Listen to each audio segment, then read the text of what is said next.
Bapak Ibu sekalian, tadi pagi saya gangguan perut, hari ini juga semakin gangguan perut karena harus bersanding dengan guru saya, Profesor Askoban. Izin Prof Askoban. Ini penelitian pesanan. Tahun yang lalu 2012 saya dipesan oleh Kementerian Kesehatan, tolong dievaluasi gizi KIA. Dan saya menugaskan dua mahasiswa doktoral saya, Solha dan Brian, tolong berdiri. Mereka lah yang kemudian bertanggung jawab terhadap data ini. Jadi kalau datanya nanti nggak bagus, biar dia saja. Bapak Ibu sekalian, saya harus bergerak cepat. Slide selanjutnya adalah ini yang ditanya Kementerian Kesehatan, yaitu gizi KIA laporannya bagus semua, tapi ibu mati absolutely juga banyak begitu. Jadi apa yang salah? Slide selanjutnya adalah dengan demikian ingin diketahui apa sebenarnya permasalahannya, yaitu kita pakai kerangka konsep sederhana menggunakan terus Malcolm Baldrige, bahwasannya kinerja buruk itu banyak faktornya, terutama kepemimpinan. Kalau Bu Sum bilang akuntabilitas dan transparansi. Terus agak cepat, terus saja. Jadi ini nanti detailnya mereka akan bicara. Desainnya 3 tahap, kualitatif, kuantitatif, dan kualitatif untuk opsi development. Terus saja, barangkali kita masuk ke riset. Terus biar nanti Soha dan Brian pada hasil pembahasan menunjukkan seperti ini. Pada slide selanjutnya diperlihatkan, ya slide selanjutnya, bahwasannya pengetahuan daripada petugas dalam mengisi pedomannya, yaitu mereka tidak paham. Kata kuncinya adalah mereka tidak dilatih lagi. Tidak ada training, retraining, sehingga kemudian terjadi kesalahan dalam pelaksanaan mengukur D/S, merawat balita dengan gizi buruk. Terus kemudian K4 salah, PN salah, fasilitas kesehatan KB salah, banyaklah yang salah ya proporsinya. Terus dan lanjut saja, barangkali saya tidak akan detail. Intinya di lapangan petugas kita tidak cukup dilatih, tidak cukup diawasi, sehingga kemudian melakukan kesalahan. Mari kita lihat hasil komunitasnya. Jadi ada gizi buruk, angkanya sekitar 0,2, tapi sebagian besar 1,2 dan seterusnya itu tidak tahu mereka anaknya itu gizi buruk. Bayangkan, artinya tidak cukup kuat PHBS-nya, tidak cukup kuat health education mengatakan bahwasanya anak tersebut mengalami gizi buruk. Slide selanjutnya.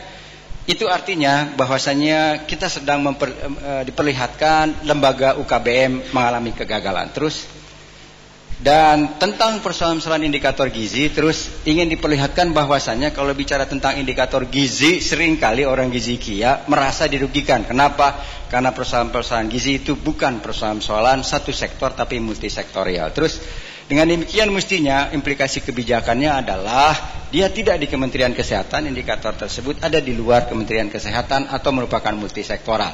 Begitu juga persoalan indikator yang lain, angka kematian ibu, angka kematian anak, mestinya One Health Policy yang kemarin pelatihannya ada, besok ada diskusi roundtable-nya, menjadi isu bagi public health.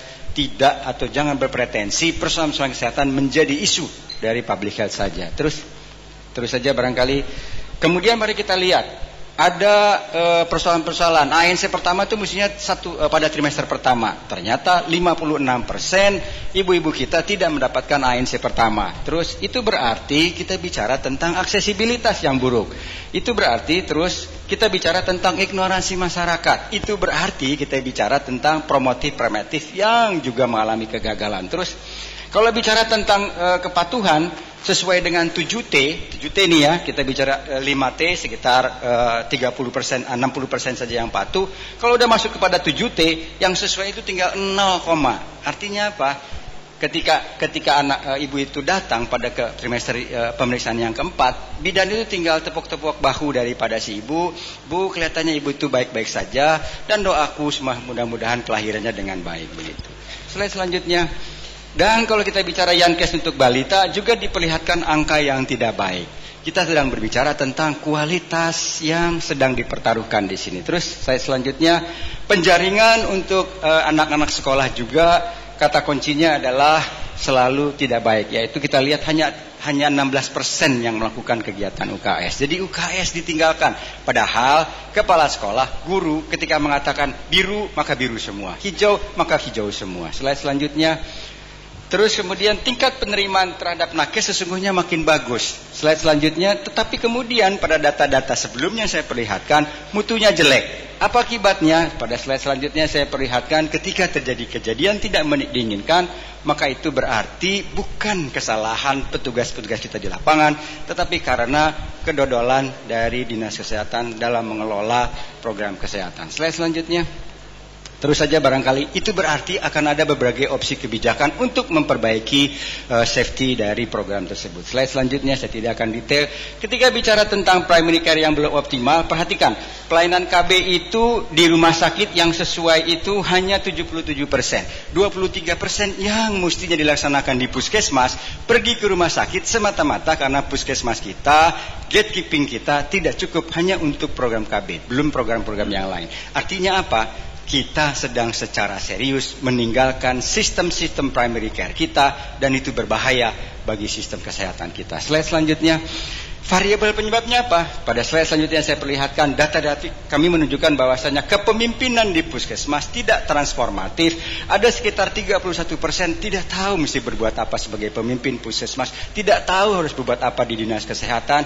Juga demikian di provinsi. Slide selanjutnya, variabel ini menunjukkan bahwasanya ketika seorang pemimpin itu tidak mengerti apa yang dilakukannya, maka nggak usah heran kita akan mendapatkan persoalan-persoalan under target, kita akan mendapatkan persoalan-persoalan tidak ada training, kita akan mendapatkan persoalan-persoalan mutu yang jelek. Pada slide selanjutnya, itu berarti jangankan bicara tangible asset, intangible asset maka tidak akan dilakukan oleh para pemimpin tersebut.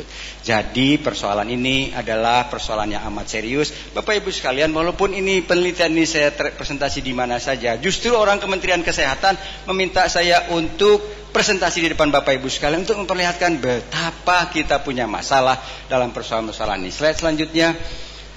Itu berarti di daerah tidak terjadi apa-apa, tidak terjadi problem pembangunan yang bersifat inklusif, sehingga kemudian para pengambil keputusan itu jalan sendiri. Dan itu berarti pertanyaan paling mendasar adalah kemana ikatan ahli kesehatan masyarakatnya? Apakah mereka kemudian mendampingi para pengambil kebijakan untuk jangan sampai kemudian menjadi diam, tidak tahu apa-apa, dan salah mengambil keputusan. Pada slide selanjutnya, kita lihat bagaimana kapasitas SDM. Ada hanya sekitar 23% yang ngerti bagaimana menangani manajemen SDM, training, retraining, career development, pengukuran kinerja dan sebagainya. Sisanya nggak ngerti bagaimana mengembangkan SDM. Slide selanjutnya, itu berarti nggak usah heran kalau MDG nanti kemudian tidak tercapai karena akar masalahnya adalah terletak pada persoalan-persoalan manajemen SDM yang sangat buruk. Slide selanjutnya.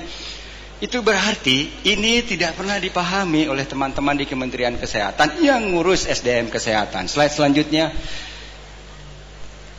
Terus saja slide-nya barangkali. Itu berarti tidak ada upaya untuk kemudian di daerah dan pusat dalam mengelola SDM, mulai dari rekrutmen, pelatihan, pengembangan, penilaian pekerjaan, career development, pemberhentian, insentif, dan sistem informasi SDM. Slide selanjutnya. Kemampuan sistem informasi hanya 30% saja, 29,5%. Sedangkan sisanya sistem informasi tidak digunakan, tidak berjalan, tidak digunakan untuk mengambil keputusan di semua level. Slide selanjutnya. Itu berarti juga lagi-lagi nggak usah heran kalau kita tidak kemana-mana MDG-nya Pak Arum ini, bahwasanya kemudian tidak ada report karena kemudian sistem informasinya tidak jalan. Slide selanjutnya. Dan seharusnya mestinya kebijakan-kebijakan mulai dari bagaimana menciptakan pengelolaan sumber data, sumber daya informasi dan sebagainya untuk pengambilan keputusan diulang lagi, dilihat lagi. Di sini ada saudara saya Dirjen, dulu bekas Kapus Data, masih ada nggak Dirjen? Slide selanjutnya. Itu berarti mesti ada persoalan-persoalan yang dilihat ulang, observatory di bidang SDM, observatory di bidang pengambilan keputusan untuk kesehatan. Slide selanjutnya. Apakah kita berorientasi pada kepentingan masyarakat? Tidak, hanya 31,%. Sisanya kita jalan seperti apa yang kita pikirkan, tidak memperhatikan kepentingan masyarakat. Slide selanjutnya. Itu artinya mesti diulang persoalan-persoalan dalam good governance yang tadi disebutkan oleh Ibu Sumaryati. Terus saja barangkali saya tidak akan detail di sini, nanti kita akan diskusi. Terus slide-nya. Terus saja barangkali terus. Ketika bicara tentang perencanaan juga tidak berbasis data, hanya sekitar 44% menggunakan data untuk mengambil keputusan-keputusan. Slide selanjutnya. Manajemen pelayanan juga jelek. Slide selanjutnya. Jadi demikian apa yang mesti dilakukan? Pada slide selanjutnya adalah Jangan reinventing the wheel. Kita sudah melakukan banyak hal. Terus selanjutnya bahwasanya untuk financing kita punya banyak instrumen kebijakan. Silahkan dilihat lagi, dievaluasi, dioptimalkan. Jangan kemudian kita menciptakan yang lain. Terus kemudian dalam organization and management ada desentralisasi. Ada Pak Krishna kakak saya di sini. Dia bilang Undang-Undang 32 tentang Otoda harus dibongkar. Ya, saya setuju. Mari kita tunggu pekerjaan Pak Krishna. Terus ada good governance public sector, dokter keluarga, 20 tahun gak jalan. Teman-teman di IDI, saya menegur Ibu Menteri Kesehatan, Bu, saya bukan dokter lagi, tapi dokter keluarga buat ahli public health menjadi penting sekali. Jangan sampai rumah sakit itu overheated. Slide selanjutnya, framework yang kedua adalah seperti kata Pak Laksono, penting sekali daerah itu dikapasitasi. Ini saatnya 33 Pengda untuk kemudian bukalah mata kita. Semua orang sudah mengatakannya, di mana peran civil society, di mana peran organisasi profesi untuk kemudian daerah menjadi terkapasitasi. Slide selanjutnya. Jadi barangkali ini persoalan-persoalannya harus dilihat oleh Bapak Ibu sekalian sebagai teman-teman profesi di berbagai daerah. Slide selanjutnya, tadi Pak Yusuf Kala bilang, jangan mengkritik orang lain, tapi kritiklah diri sendiri. Dan kritik saya terhadap kita semua adalah, kita tidak sedang mendampingi pemimpin-pemimpin kita di daerah untuk mengambil keputusan. Slide selanjutnya. Dengan demikian seharusnya mestinya siapapun yang ahli public health mengerti betul bahwasanya One Health approach adalah menjadi sangat penting. Slide selanjutnya. Pada framework yang ketiga adalah penguatan kepemimpinan. Fit and proper test mesti dilakukan. Slide selanjutnya. Pembiayaan berapapun kata Bu Sumaryati, transparansi dan akuntabilitas. Slide selanjutnya. Dan tata kelola yang efektif adalah kata kuncinya. Slide selanjutnya. Ini juga menjadi penting kalau kita bicara good governance. Slide selanjutnya. Yang paling penting adalah daerah memiliki kapasitas untuk melakukan pembangunan. Mari kita berdiskusi Bapak Ibu sekalian.